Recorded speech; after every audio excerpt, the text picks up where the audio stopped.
Pitch the ball up to him. That's in the air, taken. Power play শেষ হওয়ার পরই bowling আসেন রিশাদ হোসেন। প্রথম ওভারে তেমন সুবিধা করতে পারেনি রিশাদ, 10 রান দিয়ে ফেলেন, কোনো উইকেট নিতে পারেননি। এরপর 12তম ওভারে তিনি বোলিং আসেন, এই ওভারে খরচ করেন 12 রান, কিন্তু এই ওভারে কোনো উইকেট পাননি রিশাদ হোসেন। দলের 14তম ওভারে নিজের তৃতীয় ওভার করতে এসে উইকেটের দেখা পান রিশাদ, ফিরালেন 24 বলে 39 রান করা ওসমান খানকে। এরপর 16তম ওভারে বোলিং করতে এসে ফিরান এস্টন টানারকে, 14 বলে 15 রান করে তিনি বিদায় নেন রিশাদ হোসেনের বলে।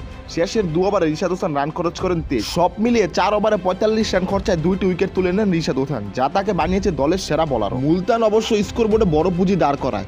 ওপেনিংয়ে ইয়াসির আলীর 44 বলে 87 রানের ইনিংস এবং রিজওয়ানের 17 বলে 32 রানের ইনিংস খেলেন। বাকিদের মধ্যে উজ্জ্বল ছিলেন ইফতিকার আহমেদ, আগ্রাসী ব্যাটিংয়ে 18 বলে 40 রানের বিধ্বংসী ইনিংস খেলেন, কিন্তু তিনি শেষ পর্যন্ত টিকে ছিলেন। নির্ধারিত 20 ওভার খেলা শেষে 5 উইকেট হারিয়ে 128 রান সংগ্রহ করে মুলতান সুলতান। লাহোরের হয়ে 2টি উইকেট তুলেন রিশাদ হোসেন ও 1টি করে উইকেট নিয়েছেন আসিফ আফ্রিদি এবং সিকান্দার রাজা সহ শাহিন শাহ। সব মিলিয়ে রিশাদ হোসেন 3 ম্যাচ খেলে 8 উইকেট তুলে নেন। রিশাদ হোসেন যদি সবগুলা ম্যাচ খেলতে পারে, রিশাদ হোসেন কয়টি উইকেট নিবে জানিয়ে দিন কমেন্টে।